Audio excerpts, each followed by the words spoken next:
The chair recognizes Councilwoman Gym, who will present a resolution commemorating the 50th anniversary of the November 17, 1967 Citywide Black Student Walkout.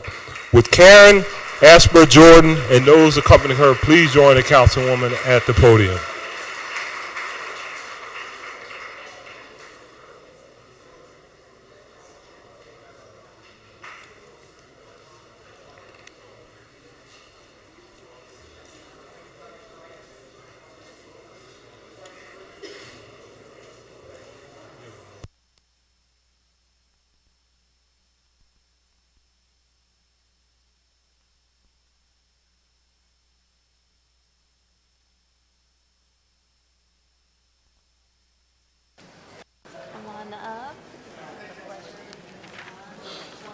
And joining Councilwoman again, we have Councilman Jones, Councilwoman Bass, Councilwoman Kiona Sanchez, Councilman Heenan, Councilman Johnson, and Councilwoman Blackwell.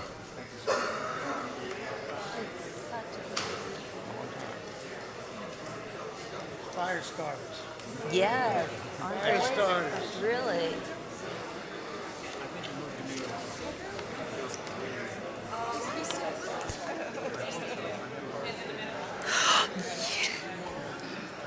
Thank you. Thank you.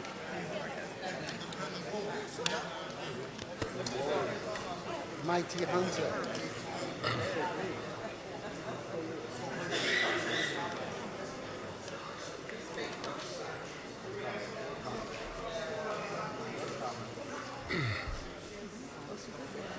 Oh my goodness.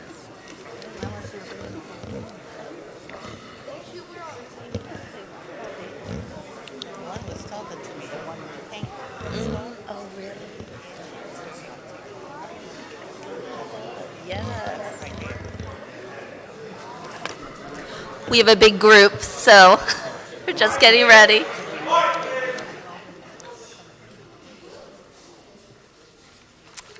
Thank you very much, everybody. 50 years ago, the elders who are standing here with us today in council were middle school and high school students who, on November 17, 1967, bravely stood up from their desks, walked out of their schools, along with thousands of other students all across the city of Philadelphia. With the teaching, support, and love of community leaders Cecil B. Moore, Mary Seymour, William Mathis, Karen Asper Jordan, David Richardson, and Walter Palmer. Among others, known and unknown, these brave students walked miles from every corner of our city to demand their civil rights and basic fairness in their schools. Today, we honor you all. We honor your bravery. We honor your legacy. Today, it is a fact that we have African Americans in leadership as teachers, as administrators, and superintendents. Today, African American history is a mandated course in the school district of Philadelphia.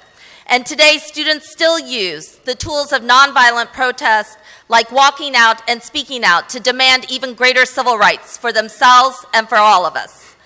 Today, our youth, especially our Black, brown, immigrant, and LGBTQ youth, are carrying the baton of justice and showing us what it means to believe and to fight with passion and energy. And as we are today on the brink of restoring local control back into our public schools in Philadelphia, let us remember that this fight for education equity remains alive and well because of the courage of those who came before us. This movement continues.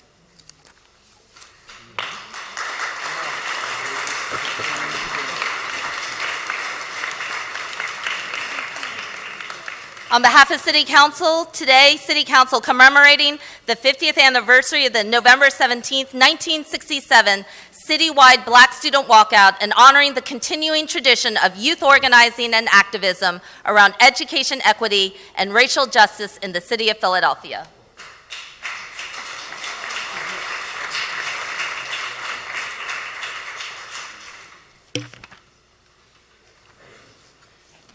Whereas the Black Power movement marked a period in which cross-generational activists in the city of Philadelphia organized mass protests and boycotts in order to speak truth to power, and whereas in 1967, Black students joined and expanded the growing Black Power movement by writing a Student Bill of Rights and demanding community control of their public schools.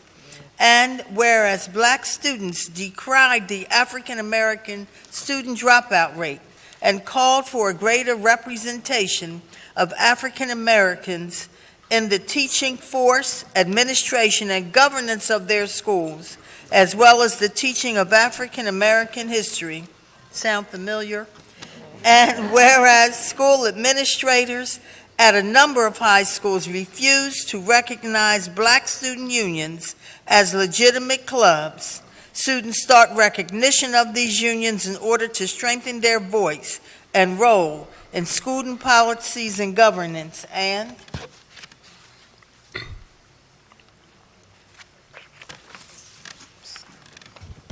whereas students who protested racial injustice and school segregation demanded the right to refuse to salute the United States flag or say the Pledge of Allegiance without penalty, greater representation of Black students in union-sponsored apprenticeship programs, the freedom to express themselves through wearing African clothes and jewelry, and the use of African names.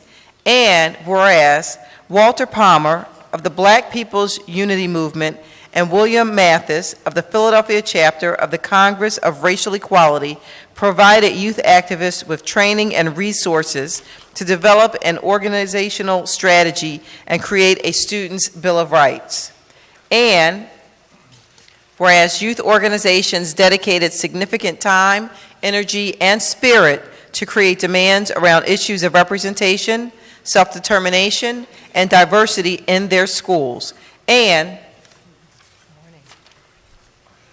whereas with strategy and materials in place, student activists led a series of organized student walkouts throughout October and November 1967. The first demonstration occurred on October 26 when 300 Gratz high school students exited during lunchtime to rally outside of the school, holding signs that read, "The school board doesn't serve the Black community, and we need an independent school board." Rewind. 300 students at Bach Technical High School followed suit. And whereas these demonstrations culminated on Friday, November the 17th, 1967, with the walkout and nonviolent gathering of over 3,500 Black student protesters from South Philadelphia High School, William Penn, Gratz, Germantown, Kensington, Bartram, Bach, West Philadelphia, Benjamin Franklin, Edison High School, and I am so sure Girls High School as well. Hundreds of elementary and middle school students also walked out of their schools to show solidarity with high school student protesters. And whereas student activists marched from their schools to the School District of Philadelphia headquarters at 21st Street and the Benjamin Franklin Parkway, chanting, "Black Studies Now," and "More Black Power in the School System." Superintendent Mark Shedd met with march leaders upon their arrival to acknowledge demands and attempt to address student grievances. Student leaders yelled updates from the windows of the school district building, eventually declaring that the superintendent and the school board officials had agreed to almost all of their demands.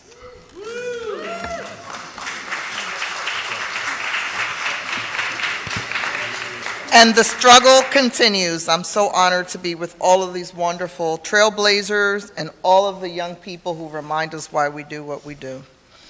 Whereas Walter Palmer described the mood of the walkouts and gathering as one of hope, energy, and possibility that must never be forgotten, and the evening bulletin described the atmosphere as more like a picnic than a demonstration.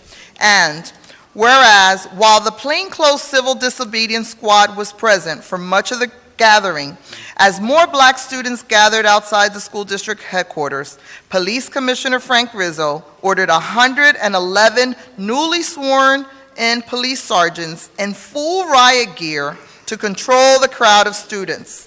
When police attempted to arrest the students who ran across a series of parked cars, police violence escalated, starting with the beating of a young woman and an Episcopal priest who sought to protect protesters from police violence. And whereas officers charged at student activists with their clubs drawn, shouting racial epithets, and launching tear gas, some students held their ground, and some leaders called for students to fight back. And whereas activists, school district employees, and bystanders said they broke down in tears witnessing the violence against the youth. School board president and former mayor Richardson Dilworth described the events this way: "Things were under control until Commissioner Rizzo, without our request, saw it fit to let loose a couple of hundred men swinging clubs and beating children." And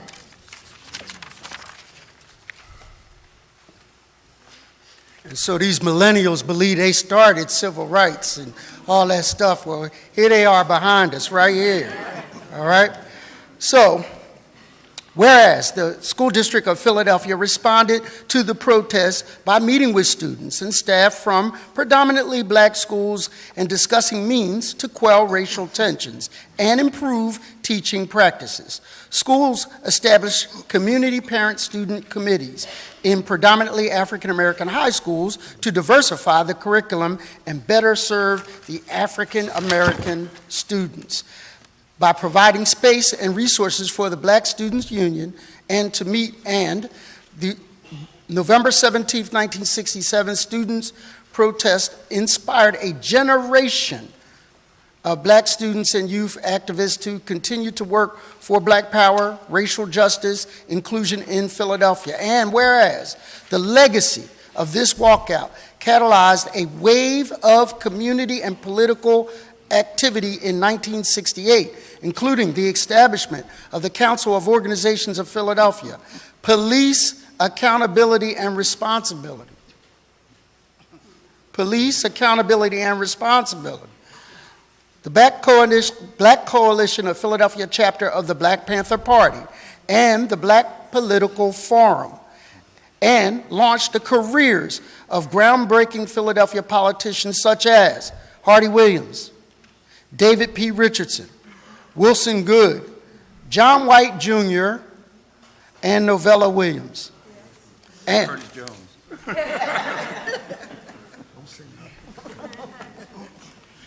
And whereas in 2005, the School Reform Commission chairperson, under the direction of Commissioner Sandra Dungy Glenn, honored the determination of student protests by unanimously approving a district-wide mandated course in African American history. The SRC recognized that the goal of the 1968 resolution had not been fully realized, that the concerns related to academic achievement addressed by this resolution remained a concern in 2005, and in an effort to close the largest academic achievement gap in the district, the School District of Philadelphia became the first and only school system in the nation to require each of its students to complete a course in African American history. And whereas the 1967 Citywide Black Student Walkout remains a key event in the vibrant, ever-growing history of youth activism in the city of Philadelphia over the past half-century. And whereas Philadelphia's youth activists, led by black, brown, and immigrant youth of color, continue to lead for the call of education equality and racial justice in their schools and in our city, including the sit-in during the state takeover of the Philadelphia schools, without a decry school budget cuts, and the immigrant students who boycotted and won the federal civil rights settlement around racial harassment at their school. They demand a more racially diverse teaching force, a democratic governance, and an end to the school-to-prison pipeline, fair school discipline practices, clean water access in schools, a student complaints process, and other changes that advance racial equality in the Philadelphia school systems and far beyond.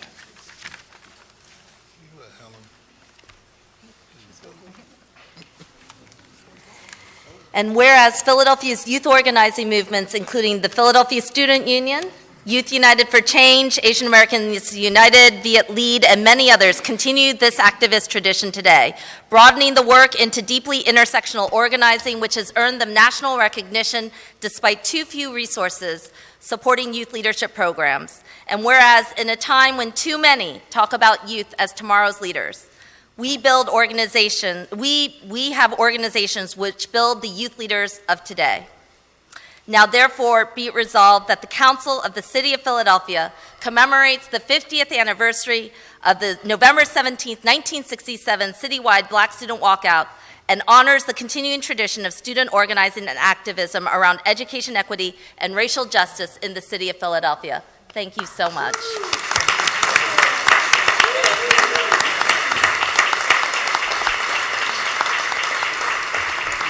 And the chair now recognizes Ms. Asper Jordan for remarks.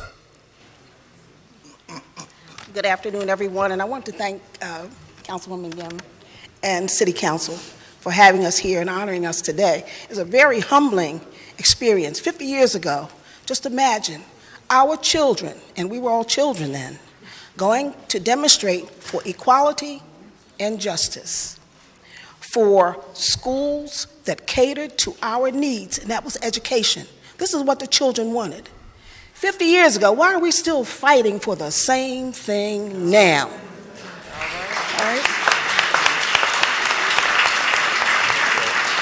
Just imagine your children, many had never been in a demonstration at all in their lives, going to the Board of Education just to voice their concerns. I was standing a few feet from Rizzo, Commissioner Rizzo, and Earl Van, who was a councilman then. I was standing on the side, and I heard Earl Van plead with Rizzo to tell him not to attack the children. Earl Van said, "They're only children." Rizzo said, "Get their asses." This is what was done to our children. Imagine a child not having anything to fight with, digging up dirt out of the ground to throw, to defend themselves. When I was thrown to the ground, I was dragged about a half a block, formerly known as Dick Trailer, Mr. MGZ. While they were dragging me by the front door of the Board of Education, he jumped on my body to keep them from dragging me. They beat him with those blackjacks unmercifully. I want to thank the children. Know that you are our future. You have to continue the fight. And through you, we have new ideas. To the old folks, and us included, we don't know everything. You have to listen to these children. They're the ones that are on the front lines in these schools. They know what's going on. Our children are our best and future commodity in this world. They deserve an education. To our young people out there, if they kept education from the enslaved Africans, this is a question you must ask yourself. Why are they trying to keep it from us now?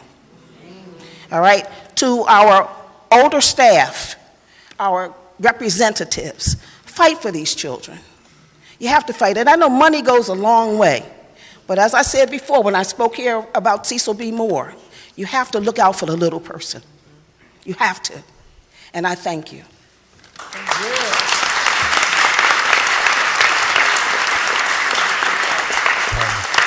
Chair recognizes Dr. Walt Palmer. Thank you, Mr. President.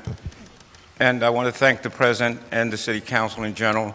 I'd like to thank Councilwoman Helen Gym in particular for driving this initiative. And I want you to take away from this a couple of things. One is I want you, don't focus on the attack on the children. I went to jail. I was charged with conspiracy, riot, mayhem, assault and battery, profanity, etc. That's not the focal point. I'd been used to going to jail for these matters for years, but it was my babies. These were all my babies, right? I was 33 years old at the time. And so what happens is, I want you to remember, it did not happen like a flash mob. I started this journey in 1955. 1955. I want you to picture Philadelphia in 1955. There were no black police officers. There were no black bank tellers. There were no black telephone operators. There were no blacks driving taxi cabs and driving of any recognition, the L's and the trains, etc. It didn't exist. Blacks were sequestered into ghettos and housing stock that had been run over from previous years. There were no black professors at University of Pennsylvania, where I teach now. I started 50 years ago training students at Penn on racism and racism courses, and still continue to do that today. So the Black People's University created a template. 1955, a grassroots template, organizing and training and teaching young people from preschool to high school and beyond how to take care of themselves, self-help, self-reliance, self-determination, how to become the future leaders. You cannot become a leader without training. You cannot have social change without training. If you fail to plan, you're planning to fail. And the reason it was so successful, because we had a template. We had an organizational template. That is the same template we used in order to make sure that there were blacks inside of city council. Back then, there was no Councilman Ho. There were no Asian Americans in council. Councilwoman Sanchez, there were no Hispanic Latinos. We used that template to force people to recognize the Hispanic Latino population. We helped to create the first Spanish parade in 1967. We had to fight for Dr. Ethel Allen, a black woman, to become here at council. What I learned along the years was to be able to recognize this problem we face. It's not an either or, it's not a he or her. I was able to work on the inside and the outside. I worked with Bill Barrett of the Congress, the legendary Barrett of South Philadelphia, C.N. Franny, Jimmy Tayyoun, Fumo. I worked with all the people on the inside as well as the outside, which gave us leverage. So by the time 1965 came around, we had perfected a template, the same one that would go on to create the National Black Power Conference, the Black Panther Conference, the anti-war movement. It was not by accident. These children were willing to spend a year training. They couldn't wait to get from these schools to get to training at the Black People's University.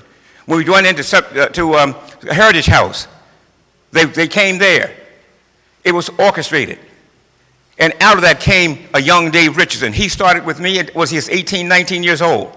He became the first and the youngest person ever in the history of Pennsylvania to be in the legislature at 24. John White Jr. John White Jr. became a councilman and a legislator and went on to become Secretary of Education. A young Shaka Fatah and a young Curtis Jones, they were able to learn from the lessons of Flocka Fatah and David Fatah, built the House of Umoja based upon the template. It was organized. These young people were required to come for these trainings. They had to take this information back across the city. They had to engage the gangs in the neighborhood. They had to engage the churches, the black churches. They didn't have cell phones.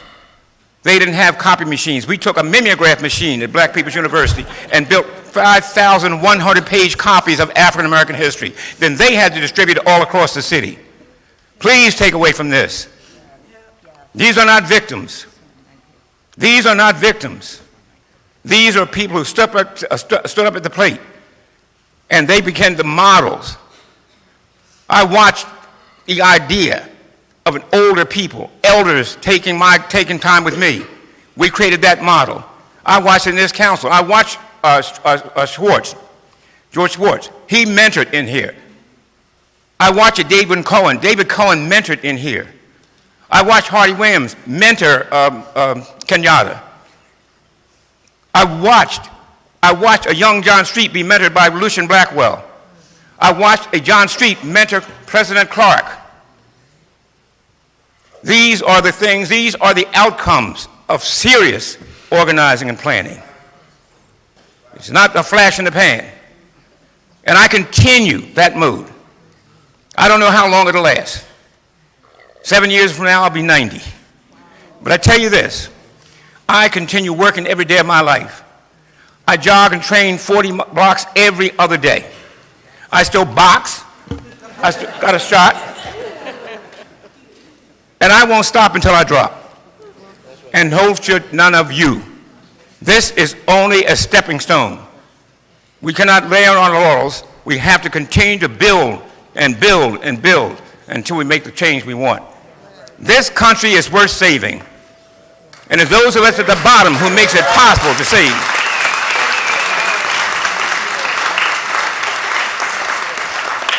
When we took the template to build charter schools, we got Governor Ridge the kind of support he needed across the state with the template.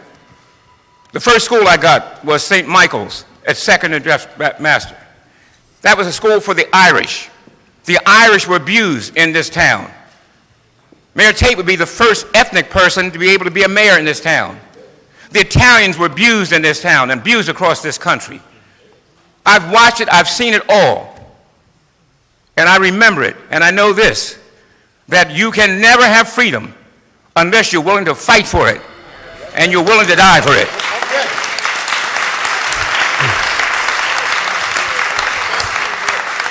Thank you, Councilman Biddies.